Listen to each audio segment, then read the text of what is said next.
Telefon baru 17. Ya Allah, tahulah kaya. Orang tengah nampak tu akak kaya beli handphone Ya iPhone 17. Allah, kaya ni tengoklah. Aduh, nombor dah bagi. Dia tak simpan. Bukan tak simpan, tukar Habis? telefon. Ya Allah, kalau tukar telefon, kalau ia pun janganlah buang nombor saya. Habis kalau iPhone 18 keluar, buang lagi nombor. Buang lagi. Aduh, tengok. Siapa yang salah ni bang? Siapa yang salah? Yang salah dia. Saya memang sentiasa ada kat kedai ni. Kita yang penting, kita kalau datang JB, kepala tak ada ingat lain. Abang lobster, abang lobster, abang lobster. Anak-anak nak makan lobster tapi tak nak tempat lain, nak abang lobster juga. Apa yang rindu kat dia punya ketam tu? Dekat dia punya kaki tu, yang besar ni meja ni, tempat lain dekat KL tak ada dek.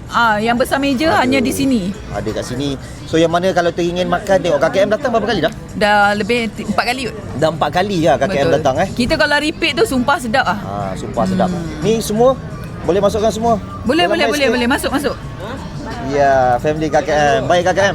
Terima kasih banyak KKM Bang, ada ucapan bagi kawan-kawan yang nampak video abang. Okey, siapa ni nak apa Baik Week Desaru. Korang kena datang sini makan.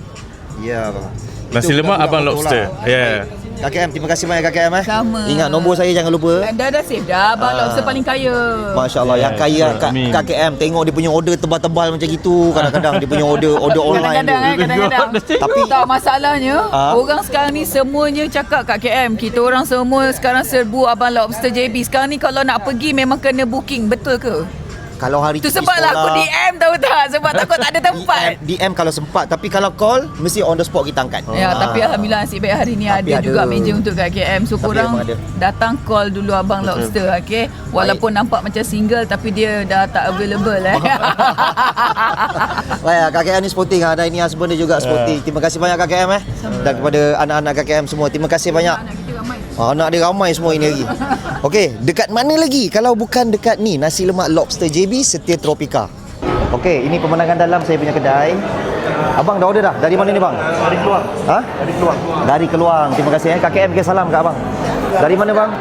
Alhamdulillah. Dari mana ni? Dari sini. Pada Johor jugalah. Baik. Terima kasih banyak kak Terima kasih support bos. Semua sudah dapat?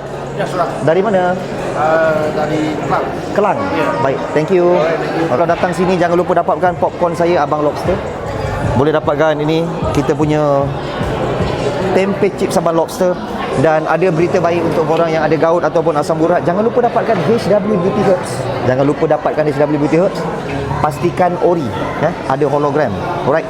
So kalau nak singgah, korang tekan Waze dekat belakang. Tolong check sekejap dah follow saya ke belum. Kalau belum follow, tolong follow saya. Tolong share. Tengok orang makan king crab abang tu.